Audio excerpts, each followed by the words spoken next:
Alright guys, let me show you how to install this Ultra Racing cross member, kind of cross brace for the 164. They make a ton of these little braces for the 164, the 204, E92, tons of cars they have on their website. They're based in Malaysia. I've heard a lot of great things about them, especially with the W204, and I decided I might as well try out some stuff for the 164. So, if you guys are familiar with these cars, they do kind of make a lot of noise up front, just with age. Despite replacing all the bushings and stuff, it's still a heavy SUV. It makes a lot of noise, and I would love to stiffen up a little bit. So I was going to start off with this brace, and then go from there. If I love it, I'll probably get some more. Don't mind all the shrink wrapping over it. This is from shipping. So I'm going to take that off and put it down. Now, it did say this was for the 350. However, I knew that it would fit the 63 only because it has exact same mounting points, which are at the rear of the front, mounting points of the lower control arms. So, ooh, almost dropped it there. Alright, so you guys can see what I'm talking about. Here's your lower control arm. That's front of the car, rear of the car. So we're at the front points of the lower control arm.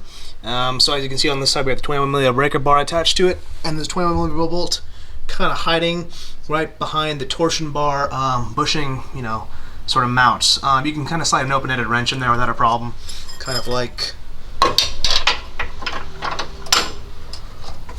so. There, it's on there right now. On the passenger side, though, it is a much easier situation. I've actually already loosened it completely with, if it's going to focus, with the impact gun, and this is kind of ready to go. Yeah, pretty much the same thing. So let's go ahead and take these out. It does require a little bit of elbow grease, but don't worry about that. It's not really a big deal. When we do torque these down, we want the car we want especially be at load. So I'll jack this up a little bit more, basically to lift it slightly off that jack stand. Then we know it's at low, we can torque it down appropriately. Alright, so as you can see, I've got this brace kind of loosely in place. I got the nuts kind of started to go on in, so now I can tighten them as far as I can with just a ratchet, but I'm not going to tighten them and torque them down all the way, as like I said, I will need to load the suspension before I do that. But it's looking pretty cool. I'm wondering if I'm actually going to feel a difference with this thing. I may not, but I may, but knowing the chassis is a little bit stiffer, not a bad thing in my mind. Well, there we have it, guys. After torquing down the bolts to 132 foot-pounds, this is now all set and good to go and fully installed.